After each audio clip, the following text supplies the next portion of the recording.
He's going to throw forward. He does. Into the end zone. Caught. Zach Ertz, who wants to go to the playoffs? Touchdown, Washington. They win it overtime. We'll see you in the postseason. Are you freaking kidding me?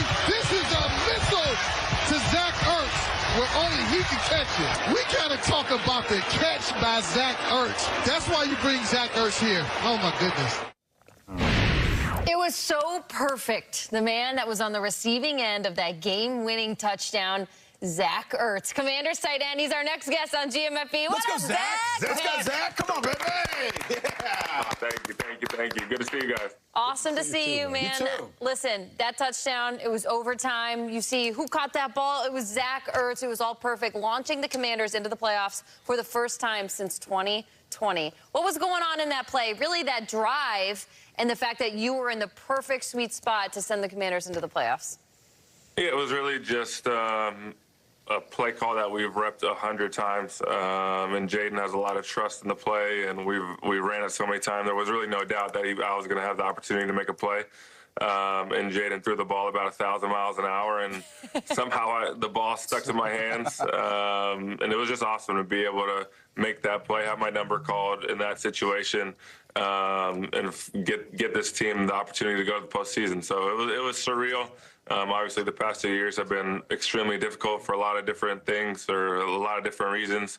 But just to be out here in D.C., back on the East Coast, has been so much fun, has exceeded all my expectations, and I'm having so much fun out here. I can tell you're having so much fun. You're having the best year since 2019. Your numbers are looking good, and a lot of this has to do with your rookie quarterback, Jaden Daniel. He's been delivering this year.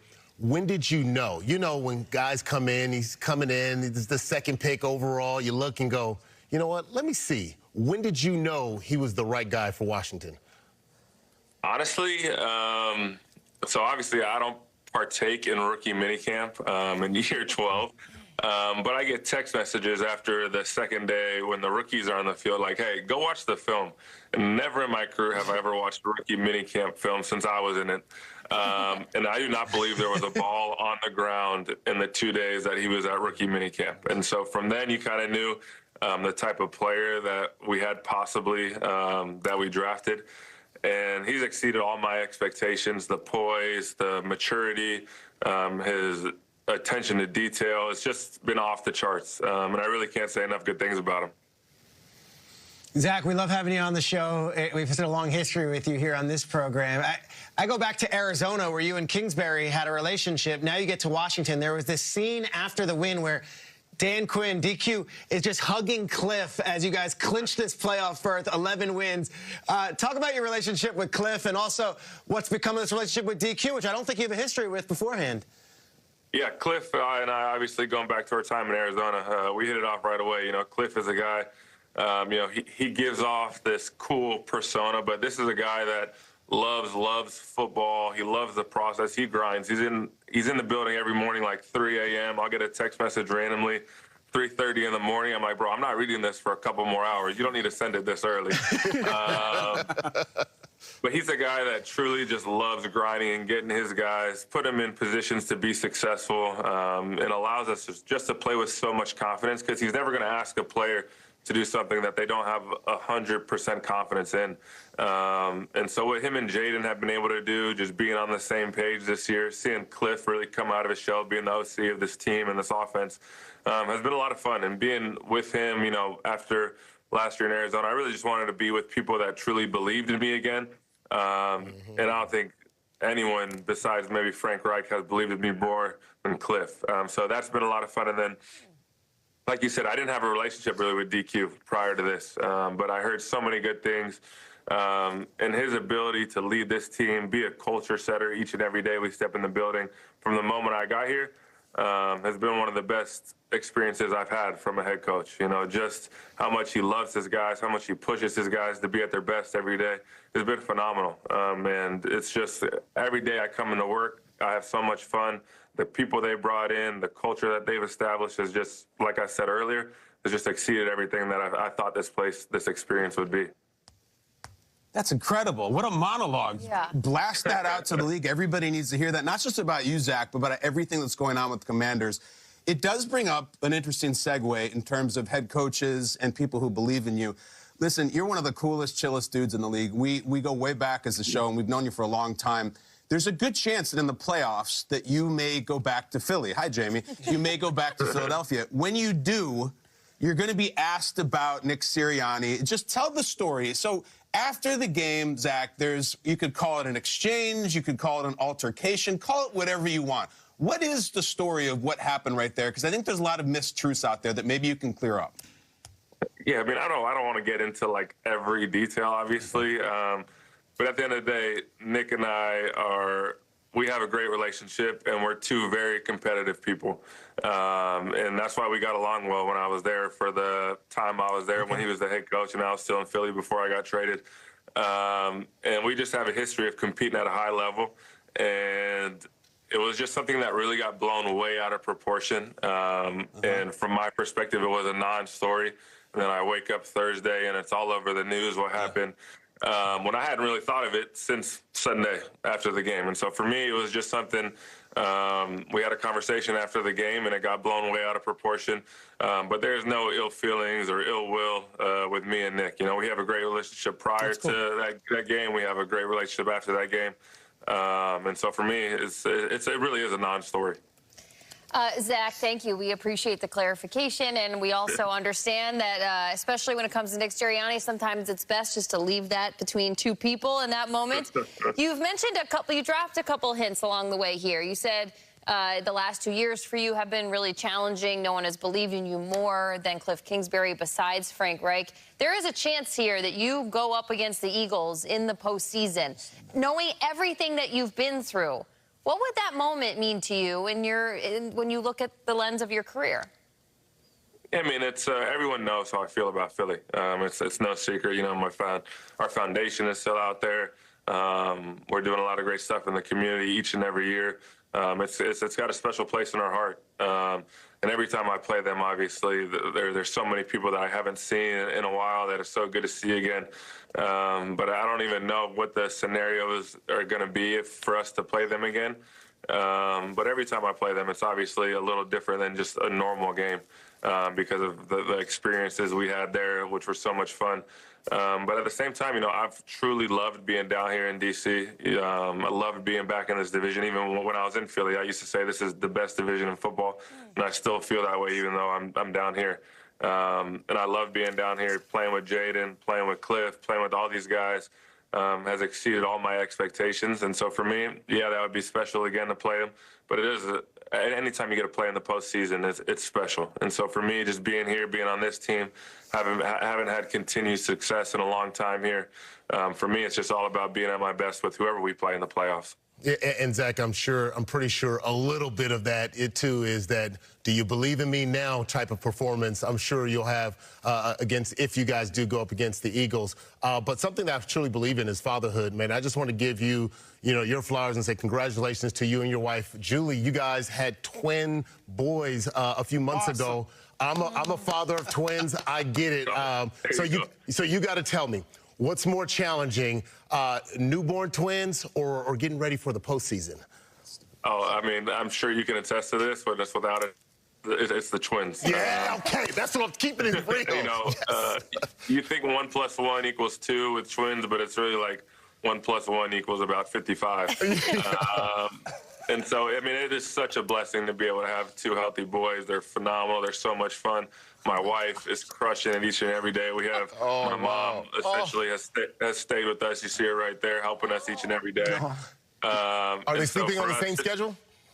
They are on the same schedule. Yeah, nice. We are a big routine family with 3 boys, essentially 2 and under, as you see right there. And so for us, seeing Julie, she was one of the best players in the world in soccer for over a decade. And so just to see her doing what she does as a mom is just amazing. You know, we've known each other for so long, and just to see her in this new phase of life has just been so cool to see.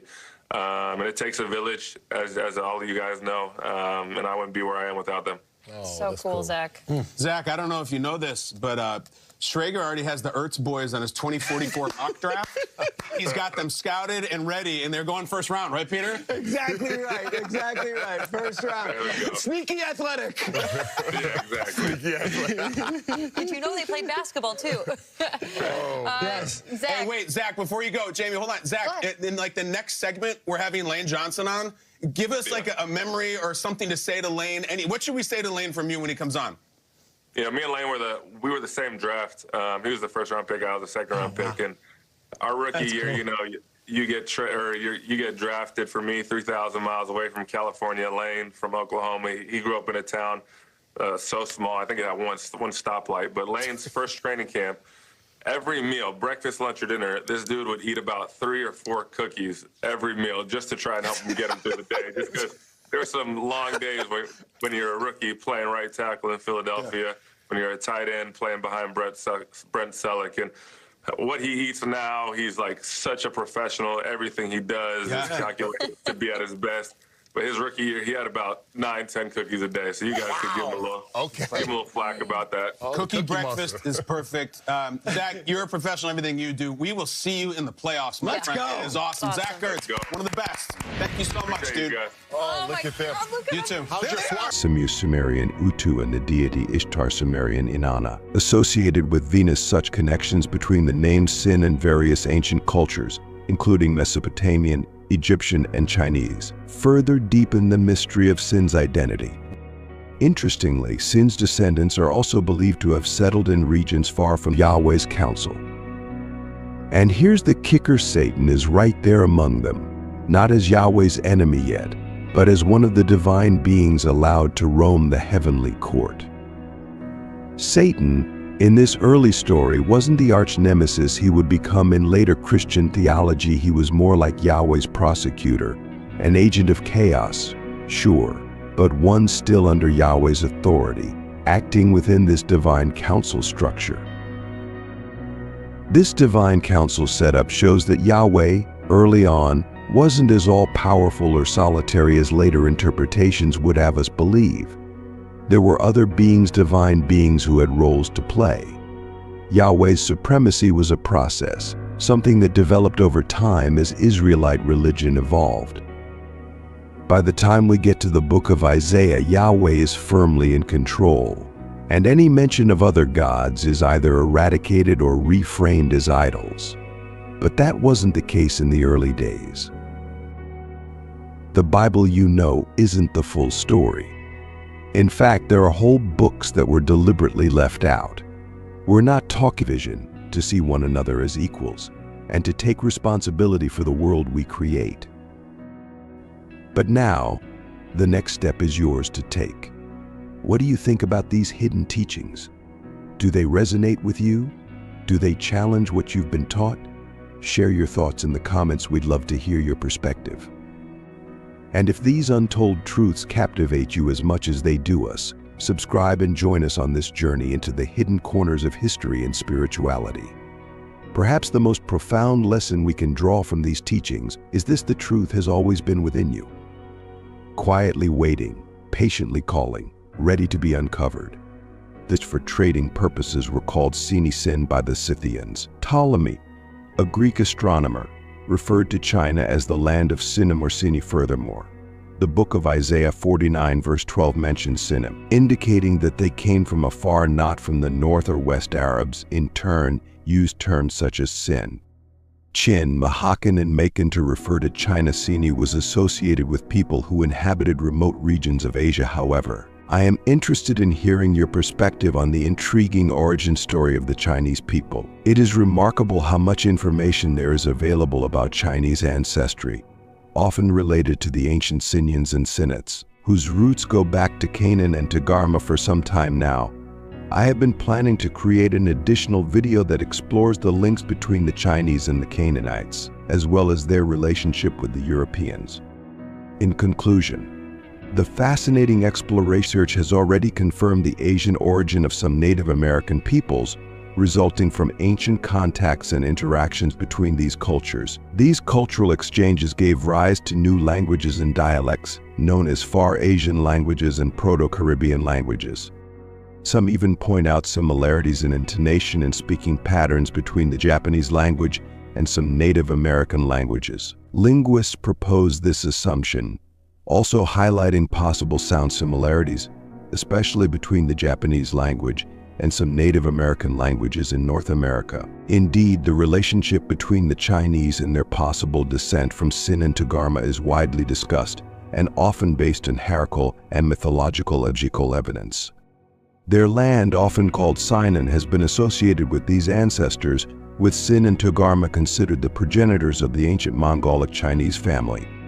Ancient records, such as Egyptian monuments, depict these peoples with distinctive features, including prominent noses, full lips, large cheeks, and hairless or beardless faces. The range of skin tones, varying from brown to lighter shades and even reddish-brown, shows notable similarities to some indigenous people. Hair is often described as black and straight, while eyes are mentioned as dark brown or deep brown. Some representations also suggest slightly slanted eyes. The name Togarmah itself, which means pulled or broken, could indeed be a reference to the appearance of their eyes. The term Kiti in Hittite cuneiform, which translates as Kaitai, represented a powerful nation in the Far East, known as Kaitai, and this reference has persisted over the centuries in the term Katai.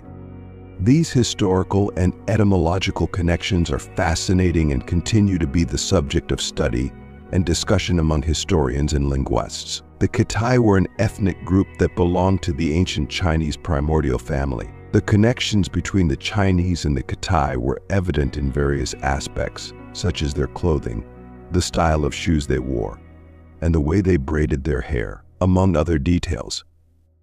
Historical representations often depicted them with prominent cheeks, and craniologists noted common similarities between them and other Mongolic ethnic groups. The father of Sin plays a significant role in the Far East, being associated with the possible origin of Chinese civilization. The Chinese themselves often point to the capital Shaanxi, whose name suggests Father Sin as the most likely place of origin of their civilization. Furthermore, when Sarah miraculously gave birth to Isaac, God declared that his covenant would be fulfilled through Isaac, not Ishmael. This divine decision set the stage for conflict between Psalms, one of the most widely read books of the Bible. Yahweh is described as presiding over a divine assembly of other gods, and he's judging them. If Yahweh was always supposed to be the one and only God, who the heck are these other beings? To understand this, we have to look at the ancient Near Eastern context. Israel's neighbors, like the Canaanites, Babylonians, and Sumerians, all had a similar concept of a divine council. The chief god, whether it was El for the Canaanites or Anu for the Sumerians, was surrounded by a host of lesser gods who helped run the universe. The Israelites clearly absorbed this idea and placed Yahweh at the head of their version of the council, but they didn't erase the other gods entirely, at least not in the teachings highlight that those who pursue wisdom are not only capable of earning wealth, but also of preserving and multiplying it. This type of prosperity is insulated from economic crises, career changes, and market fluctuations because it is rooted in sound principles of resource management and foresight. More than just financial security, Solomon connects wealth to honor. In this context, honor symbolizes the respect and admiration earned through righteous actions and wise decisions. True prosperity, according to Solomon, isn't just about accumulating riches. It's about earning the trust and esteem of others, living a life of integrity, and using wealth to make a positive, lasting impact. Solomon's message is clear: success is not measured by how much you own, but by how you use your resources to lead a righteous and meaningful life. The early stories in the Bible haven't fully shaken off Yahweh's war god roots, and they're still filled with bloody campaigns, conquest, and slaughter. Take 1 Samuel 15:3, for example. Yahweh commands King Saul to go to war against the Amalekites and says, "Now go and strike Amalek and devote to destruction all that they have. Do not spare them, but kill both man and woman, child and infant, ox and sheep, camel and donkey. It's absolute, it's merciless. Yahweh isn't looking for a moral victory, he's ordering total annihilation. And when Saul spares the king of the Amalekites and some of the livestock, Yahweh punishes him for not being brutal enough. That's the kind